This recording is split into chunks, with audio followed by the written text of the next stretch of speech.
Bienvenidos a El Extra Base, el podcast donde encuentras todo lo que necesitas saber sobre el mejor béisbol del mundo.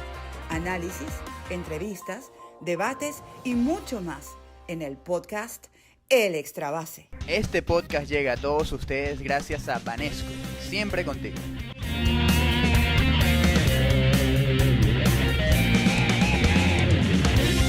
Saludos amigos, sean bienvenidos a una nueva edición del podcast El Extra Base, presentado por Banesco USA.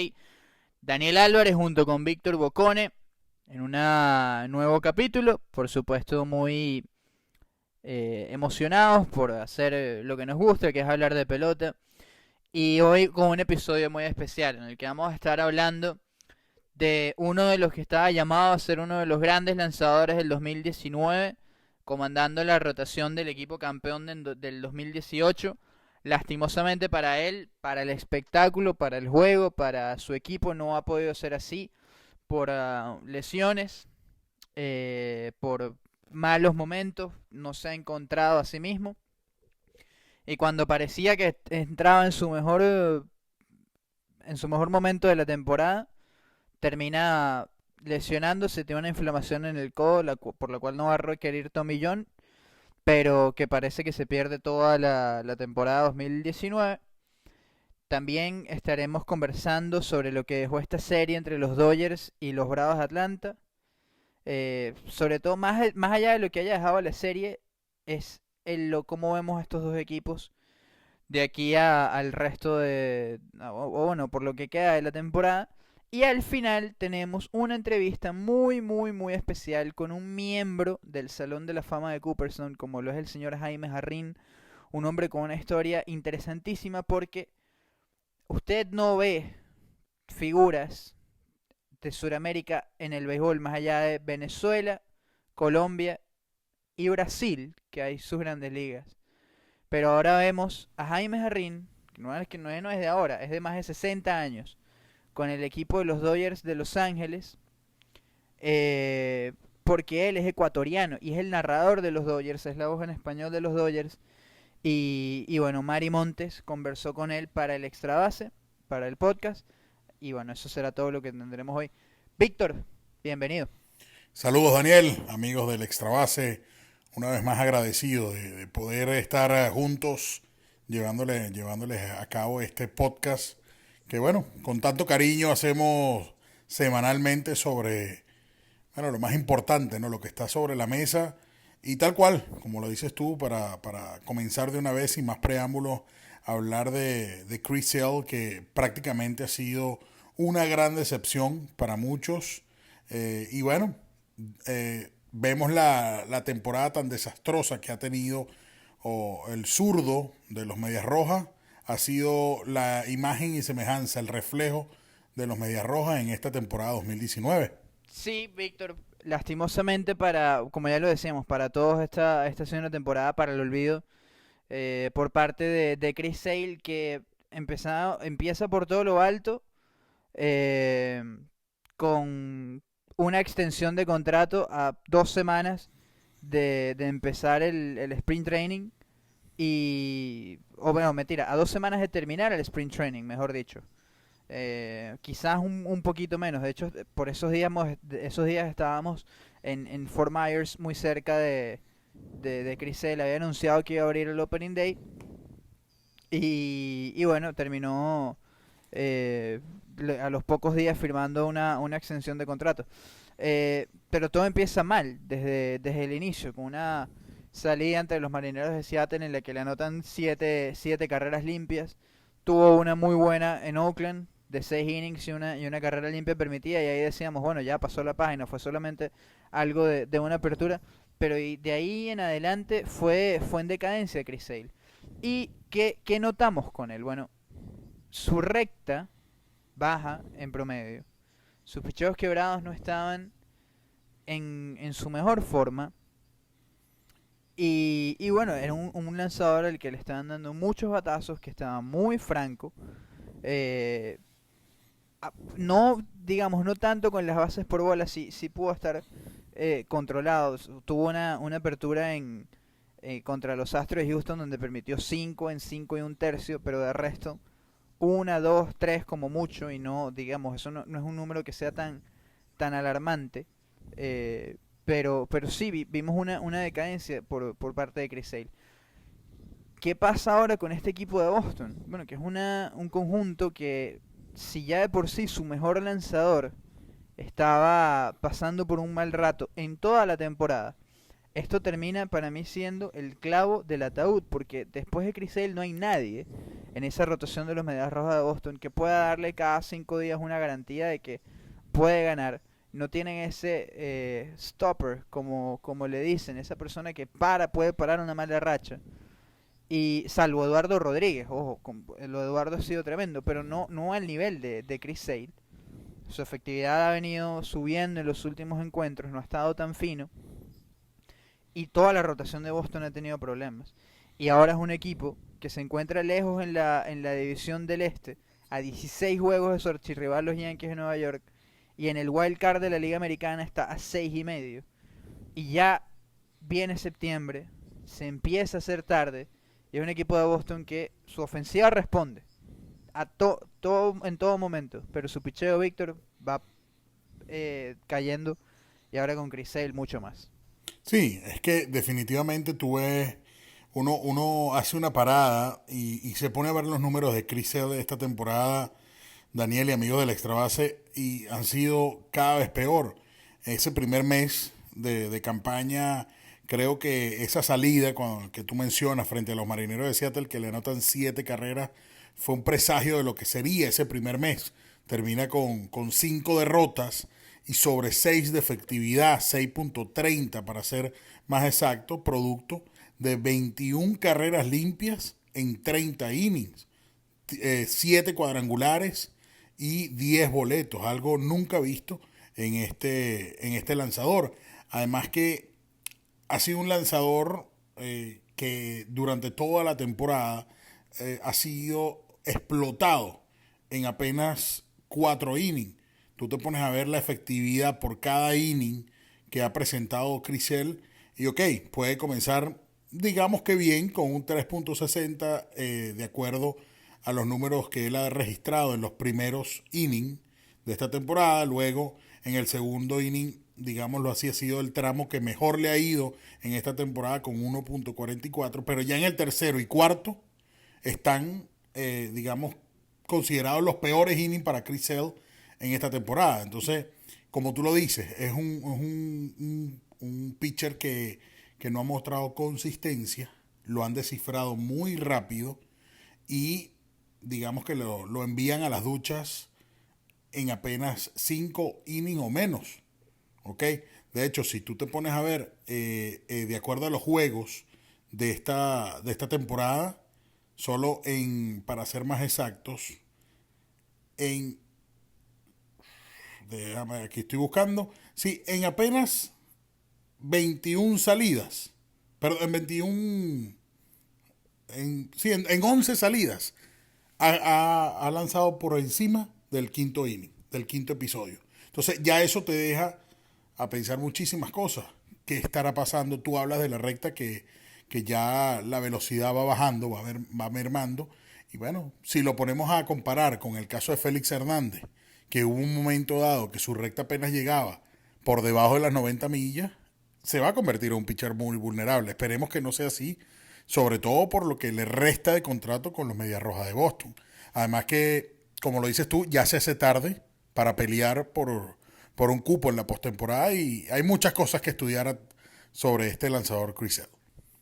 Hay un tema importante con esto, Vic, yéndonos a Sale y las métricas.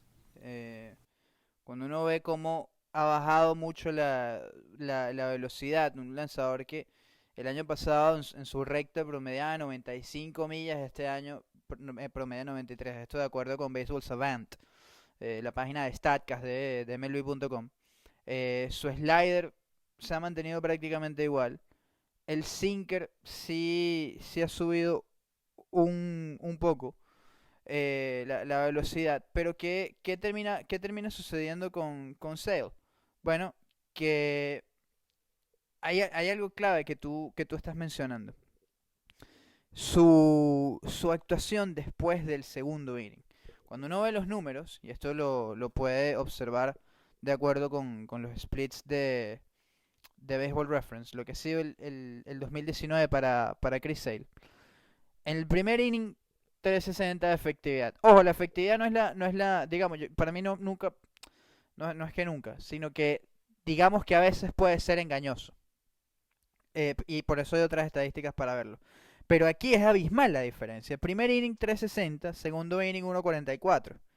Ya después, tercero, octavo, de tercero, cuarto, quinto inning, sobre todo tercero y cuarto, terminan siendo desastrosos. ¿Por qué?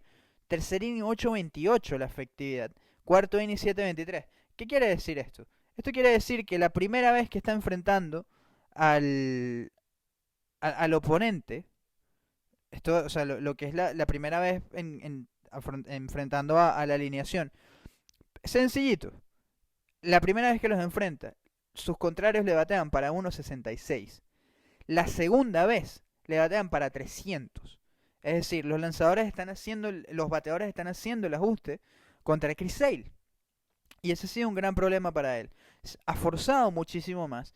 También por la situación en la que ha estado el conjunto de Boston. Chris Sale siempre ha sido un lanzador con un historial de lesiones, por lo menos así lo tuvo en los Medias Blancas, bastante amplio, lastimosamente para él. Pero aún así él podía lanzar la mayor cantidad de innings posibles. Se ha forzado muchísimo una rotación y en un bullpen que tiene problemas, no de ahorita, desde hace mucho tiempo. Y eso, por supuesto, ha venido ese historial, ese desgaste que ha tenido desde principios de su carrera, o mejor dicho, acumulado por cómo ha lanzado desde el principio de su carrera. Y bueno, ahora con un año para los Medias Rojas que ha sido muy difícil en cuanto al picheo. Y ese ha sido el gran problema que han tenido los lanzadores de los Medias Rojas, pero en este caso Chris Sale, que es digamos, su mejor lanzador, el as de esa rotación, y ahí ha estado parte del problema. Obviamente, ya decíamos, la velocidad ha estado bajando en su recta, es el desgaste, es que los bateadores le están pegando mucho más fuerte a la pelota este año contra Chris Sale. Digamos, el porcentaje de pelotas, o sea, del hard hit rate, del hard hit percentage, o sea, esto es el porcentaje de pelotas que salen duro en contra de Chris Sale, ha subido en 10% este año. Esto volvemos otra vez de acuerdo con Baseball Savant. Eso es un porcentaje altísimo. 10% es muchísimo.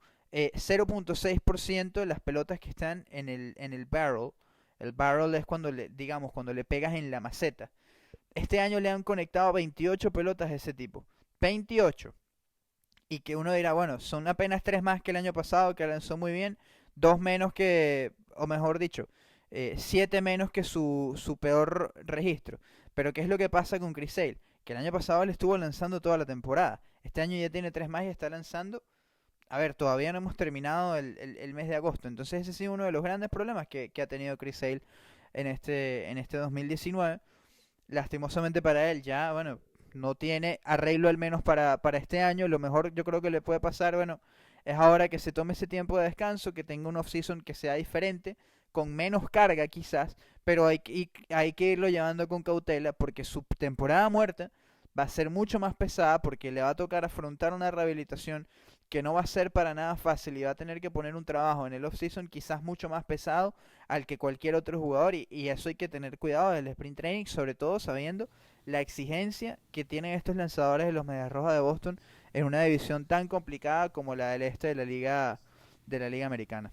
Sí, no, y además que lo mencionamos al principio, es un lanzador que de por sí tiene cartel de as, sobre todo tomando en cuenta que ya para el año que viene estará cobrando $30 millones, de acuerdo a su extensión.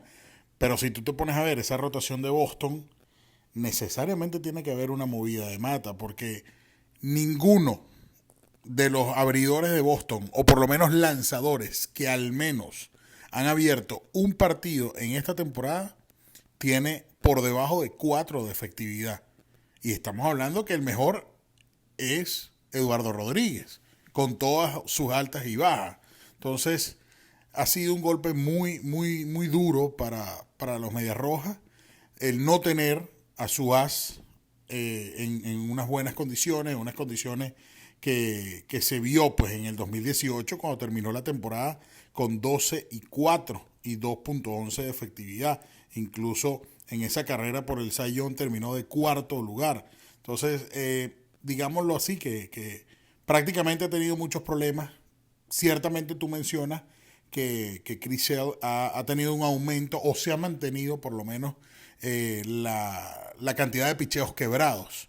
Eso es lo que, bueno, ya un lanzador sobre los 30 años, que ya digamos la potencia del brazo va mermando, no entremos en aguas complicadas como lo son las de Justin Verlander, porque es un caso atípico, ¿ok?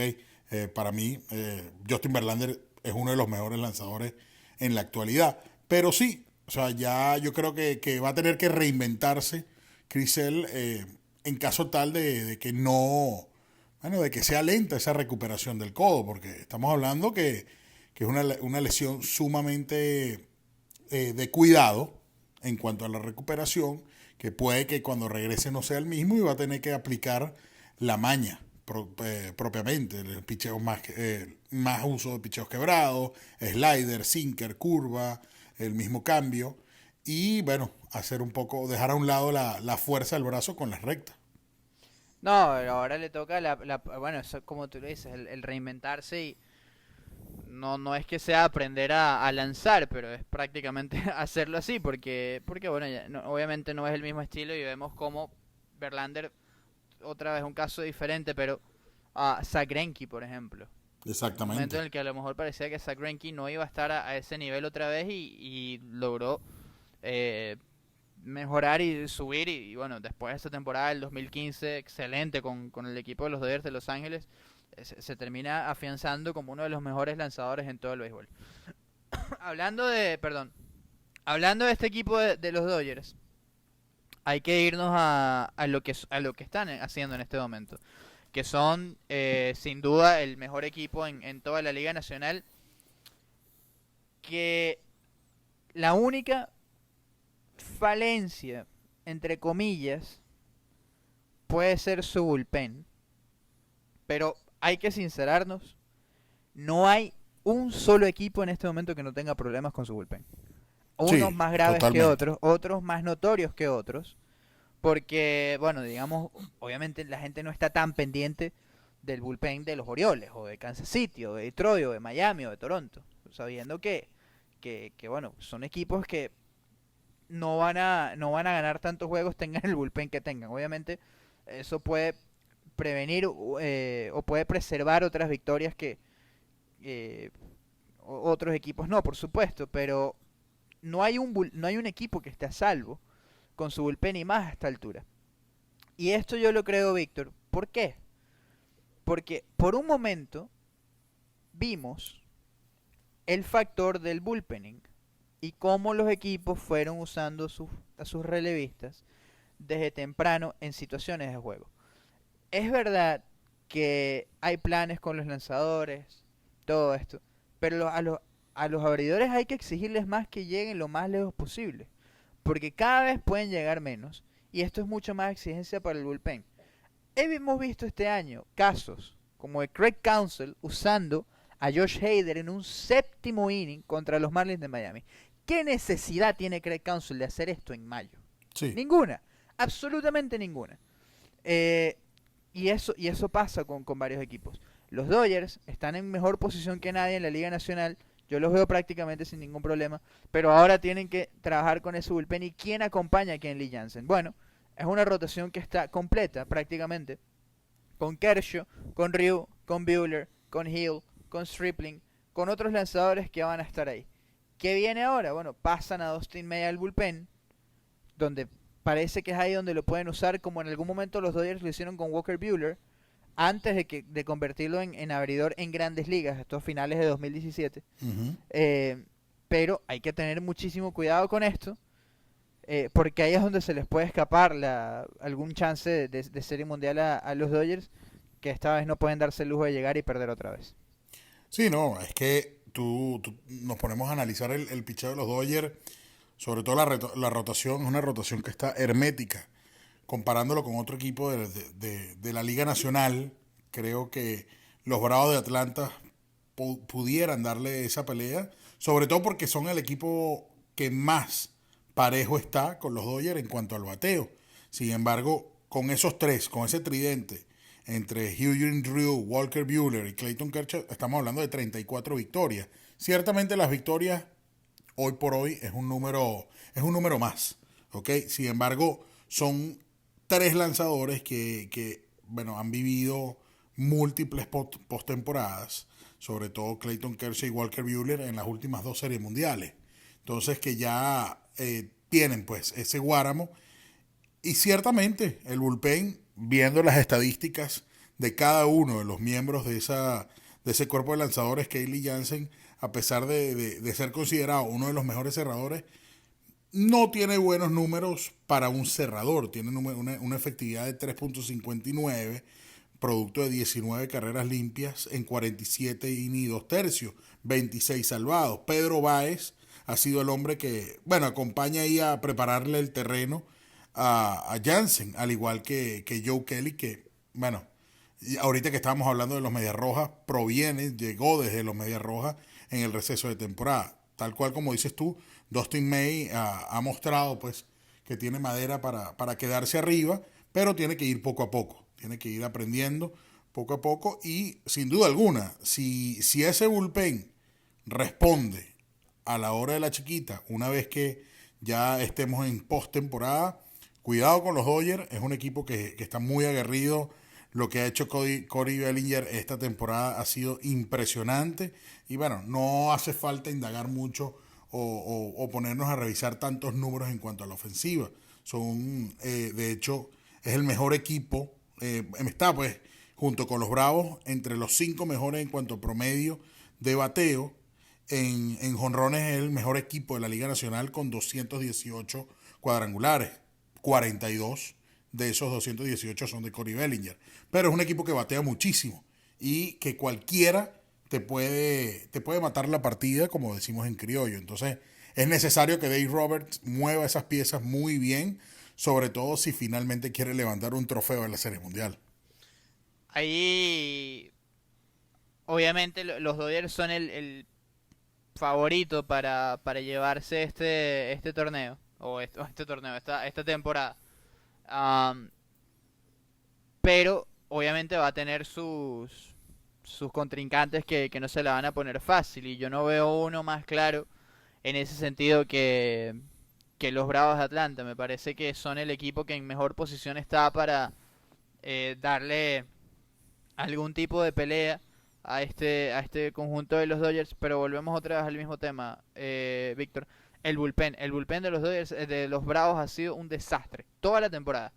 Toda la temporada, y empezando porque su rotación desde el principio no estuvo tan buena, porque ellos esperaban mejores actuaciones de Sean Newcomb, de Mike Foltynewicz. Ha sido un Julio Terán que no ha sido el más consistente como en años anteriores, que ha tenido que depender muchísimo de Michael Soroka, que ha sido uno de los mejores lanzadores de todo el béisbol, de Max Fried, que también es uno de los jóvenes, de los mejores lanzadores jóvenes de todo el béisbol. Pero tienes un problema con esto, y es que precisamente esa juventud muchas veces te puede llevar a alguna caída por inexperiencia.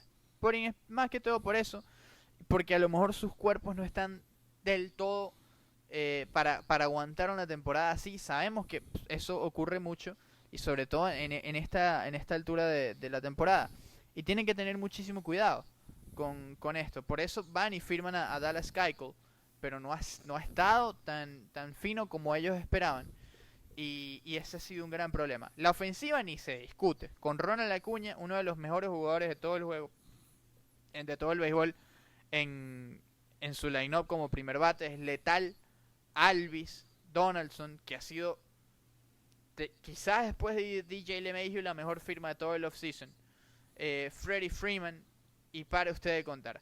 A pesar de la cantidad de lesiones que han tenido en el outfield, con Riley, con Ender, con Markakis, han logrado traer gente que puede apoyarlos de una manera u otra, pueden hacer el trabajo y cualquiera puede ser protagonista en este equipo. La noche que no es Acuña es Alvis, cuando no es Freddy, cuando no es Donaldson y cuando no, sale hasta Balita Ortega y pega un gran slam a los Dodgers para voltear el juego. Sí, ahí es que es tal cual. O sea, tú ves a los Dodgers y ves a los Bravos, son equipos muy parecidos en este momento porque cualquiera te puede dar el batazo oportuno, el batazo clave en el momento importante. Si bien es cierto, creo que una de las claves en cuanto al picheo, sobre todo del bullpen de los Bravos, es determinante que Sean Green y Mark Melancon, que llegan a este equipo en esta mitad de temporada, en el periodo de cambios directos, enderecen su rumbo. Fíjate tú, Shane Green, el mejor cerrador de la Liga Americana con los Tigres de Detroit, llega a Atlanta y apenas en 9 juegos, es decir, en 7 innings y un tercio, tiene 8.59 de efectividad. Le han fabricado 7 carreras en 7 innings y un tercio, con 2 cuadrangulares y 2 boletos.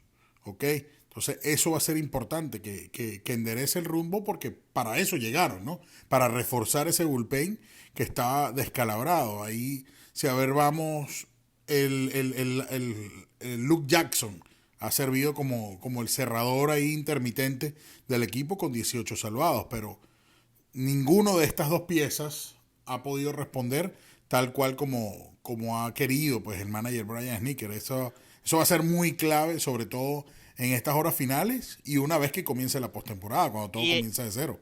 Y ellos traen a Melancon y a Shane Green precisamente para quitarle ese peso a Luke Jackson, que ha cargado con eso toda la temporada y precisamente los ha terminado de complicar, ¿no? Uno espera, bueno, hay muchos que están ligando al equipo de Atlanta, lógicamente por la cuñamanía y Ender también, que está por ahí, uno de los equipos, digamos, carismáticos, simpáticos, que la gente está siguiendo y muchos esperan eso, ¿no? Yo sí creo que pueden darle más pelea a los Dodgers, sobre todo sabiendo que ya han pasado por eso. El año pasado yo creo que esa experiencia de postemporada contra el LA en la serie divisional fue importantísima y los puede ayudar un poco más, pero sí me sigue pareciendo que no están del todo fuertes. Y por el otro lado, el que llegue menos, a ver, entre Milwaukee, Chicago y San Luis se están dando con todo. Ahí tienen un gran problema, porque todavía no hay un candidato claro y esa división todavía puede estar para cualquiera, siempre interesantes. Y bueno, yo creo que está de final de fotografía, aquella la lucha en el centro de la Nacional. Yo creo que esa puja al final les puede pesar porque el desgaste va a ser monumental. Pero bueno, con eso yo creo que cerramos esta parte, Vic, y ahora vamos a darle la bienvenida a... Bueno, no la bienvenida, pero sí presentar la conversación de Mari Montes con Jaime Jarrín. Vamos a escucharlo. Sí, así es. Con eso, bueno, no llegamos al final. Quédense con Mari y con Don Jaime, miembros del Salón de la Fama. Por nuestra parte, nos despedimos agradeciéndoles. Será una próxima oportunidad aquí en el podcast El Extra Base. Con ustedes, Mari Montes y Jaime Jarrín. Hola, ¿qué tal? Bienvenidos. Es un gusto, como siempre, conversar con don Jaime Jarrín. Él es miembro del Salón de la Fama de Cooperstown. Es un narrador con una trayectoria de más de 60 años en el béisbol de Grandes Ligas. Ha estado presente en 19 Juegos de Estrellas, 26 Series Mundiales, con la última que vivieron los Dodgers de Los Ángeles en la temporada 2018 y más de 10.200 juegos narrados. Eso lo único que se dice es rápido, pero es toda una vida. Don Jaime, bienvenido. ¿Qué tal? Mucho gusto, un placer. Efectivamente, me siento bendecido por la longevidad que he demostrado en el béisbol desde que llegué a este país. En el 1955 empecé con los Dodgers en el 59. Creí que al principio de que era cuestión de unos 5 o 6 años y pasar a otra cosa, a la televisión en español que estaba naciendo en 1962-63, el canal 34 fue el primer canal de habla hispana en los Estados Unidos, en Los Ángeles. Creí que tal vez pasaría a la televisión. Eventualmente estuve en la televisión, estuve con Telemundo 8 años como director de deportes, pero sinceramente yo he sido siempre un hombre de radio. Me siento más tranquilo en radio que en televisión. Don Jaime, hay algo que es como una característica suya y que es admirable y es la sobriedad a la hora de narrar los juegos. Y combinar esa sobriedad con la emoción del béisbol, con lo inesperado del béisbol. Pues ese es mi estilo. Me gustó mucho el estilo de Vince Kelly y no trato de imitar a él, pero más o menos traté de seguir la escuela de él. Yo creo que posiblemente mi estilo se debe al hecho de que yo antes que ser cronista de béisbol, yo fui locutor noticioso, yo fui periodista de radio desde mis inicios en Quito, Ecuador, en 1951. A los 15 años de edad empecé en radio. Yo creo que a lo mejor tengo un récord porque yo tengo 66 años consecutivos frente a un micrófono de radio, sin fallar ningún año en absoluto. No sé, no sé si alguien más tenga más años consecutivos, pero fui periodista radial, noticias y eventos especiales en mis primeros 5 años de radio. Yo creo que eso me dio el estilo tranquilo, calmado que proyecto en estas misiones. Es como el Cal Ripken, entonces, de la locución deportiva y de la locución en general. Pues no pensé entrar en el deporte, empecé a transmitir boxeo en el Olympic Auditorium de Los Ángeles en 1958. Ese fue mi primer trabajo en deportes antes que el béisbol de los Dodgers. Y después cuando vinieron los Dodgers, lo interesante del caso es que yo nunca apliqué para el trabajo. Yo nunca pedí, nunca busqué el trabajo. Coincidió, es cuestión de estar en el momento preciso, la hora precisa. Yo era director de noticias y deportes de KWKW en Los Ángeles cuando los Dodgers se mudaron de Brooklyn a Los Ángeles y la emisora firmó un contrato para transmitir los juegos en español y el propietario de la emisora, el señor William Beaton, convocó un día a todos los locutores, habíamos como 15, 16 locutores a su oficina para darnos la buena nueva de que había firmado los Dodgers y dijo, necesito 2 cronistas y mirándome a mí me dijo, yo quiero que tú seas uno de los 2 cronistas, así es que así fue como empecé. Y fue aprendiendo de béisbol, porque no es un deporte común en Ecuador. Yo cuando vine a este país nunca había visto un juego de béisbol, nunca había visto una pelota de béisbol. Cuando llegué a Los Ángeles en 1955 estaban jugando la Serie Mundial aquí en Nueva York, los Dodgers de Brooklyn y los Yankees en Nueva York. Y yo me di cuenta que había una cantidad tremenda de gente frente a telereceptores y a de radio, receptores de radio, mirando la Serie Mundial. Y yo averigüé qué es eso. Me dijeron, es la Serie Mundial, el clásico del béisbol. Ahí me interesé. Ya estaba transmitiendo boxeo yo, entonces empecé a ir a ver jugar a los 2 equipos AAA que teníamos en Los Ángeles, los Hollywood Stars que jugaban en el Gilmore Field y los Angels de Los Ángeles que jugaban en el viejo Wrigley Field, que era una copia del Wrigley Field de Chicago. Empecé a ir los fines de semana a aprender, a arañar un poquito esto del béisbol y así fue como durante 3 años empecé a asimilar un poquito y les sentí gusto, pero cuando me pidió el señor Beaton que transmitiera el béisbol, dije, mire, señor Beaton, siento mucho, pero no estoy yo listo todavía para ponerme frente a un micrófono a narrar béisbol. Me dijo, él me quería mucho, yo era jovencito, tenía 22, 23 años, y me dijo, Jaime, me dijo, prepárate, te voy a dar un año de plazo, yo quiero que tú estés ahí, hay un futuro muy grande para ti en el béisbol. Y así fue como en ese primer año estuve estudiando todo lo posible, escuchando las transmisiones de radio, oyendo grabaciones, leyendo todos los libros habidos y por haber sobre béisbol. Y en el 59 empecé con René Cárdenas, que era el número 1 de los Dodgers, y empecé con él poquito a poco. Es increíble, sin duda alguna muy acertada la selección de Jaime Jarrín. Ha visto peloteros extraordinarios, ha visto a Sandy Koufax, ha visto toda la trayectoria de jugadores que comenzaron como Fernando Valenzuela, siendo una sensación como novatos, que dejaron el béisbol, los que han entrado, han salido. De todos ellos, ¿quiénes podría contarnos son sus favoritos? Uno de los privilegios que he tenido es de que he tenido la suerte de ver en acción a lo más granado del béisbol de Grandes Ligas, comenzando con Willie Mays, Juan Marichal, Sandy Koufax, Dan Drysdale, Maury Wills, hasta después con Fernando Valenzuela y con Orel Hershiser. Pero yo creo que el pelotero que más me ha impactado ha sido Roberto Clemente. Además, Roberto Clemente fue siempre muy, muy amable para conmigo. Cuando yo empezaba, En los primeros años habían muy poquitos peloteros latinos en la Liga Nacional, en la Americana habían más, en la Nacional eran contados con los dedos de una mano, Juan Marichal, Felipe Alú, más tarde José Pagán, Roberto Clemente, Juan Pizarro, nada más. Entonces yo tenía que hacer entrevistas para el pregame y era problemático conseguir personas que hablaran español, y Roberto Clemente supo de eso y él me ayudaba siempre mucho y se portó muy bien. Y entonces él es uno de mis favoritos. Dentro del equipo de los Dodgers, Willie Davis, un gran jugador, un outfielder muy rápido, él muy bueno también, figura de los Dodgers. Él me adoptó prácticamente y me sacaba a comer y todo eso. Para mí él fue el número uno. Desde el punto de vista de amistad y cosas, pero Roberto Clemente ya en el campo profesional.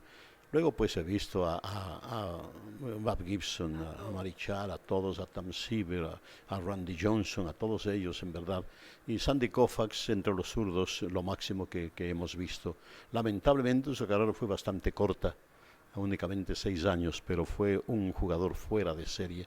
Y entre los derechos, en verdad es difícil seleccionar uno, pero yo me inclinaría por Juan Marichal sobre Bob Gibson y sobre Tom Seaver. Quería preguntarle, porque estamos en Miami y habló de Roberto Clemente, por su amistad con Felo Ramírez. Y bueno, estar aquí en Miami seguramente siempre se lo recuerda, y esa fotografía que está en los palcos de las cabinas. Efectivamente, bueno, a Felo le conocí en la Serie Mundial de 1976, Cincinnati, en una serie con Cincinnati, y Bacanel me invitó a estar parte de un inning con ellos, y ahí conocí a Felo y a Bacanel. Y pues después me encontré aquí, me dio un gusto enorme, ¿verdad? Ya establecimos una amistad más estrecha. Su esposa venía a Los Ángeles, venía a mi casa con mi esposa, y ya hicimos una amistad muy bonita, en verdad. Yo le he respetado siempre a Felo porque pues Felo ha sido un cronista extraordinario, muy querido, no solo en Cuba, sino en todo el Caribe, en Venezuela también. Así es que, pues, y después ya me correspondió alternar con él aquí en la Liga Nacional, cuando él estuvo aquí con los Marlins, y luego cuando fue ascendido al Salón de la Fama, me pidió que fuera con él allá para ayudarle con el discurso del Salón de la Fama, y fue para mí un honor estar con él allí. Muchas gracias, don Jaime, por esta conversación. Un placer, encantado siempre. Gracias por escucharnos. El podcast El Extra Base llegó a ustedes gracias a Banesco, siempre contigo.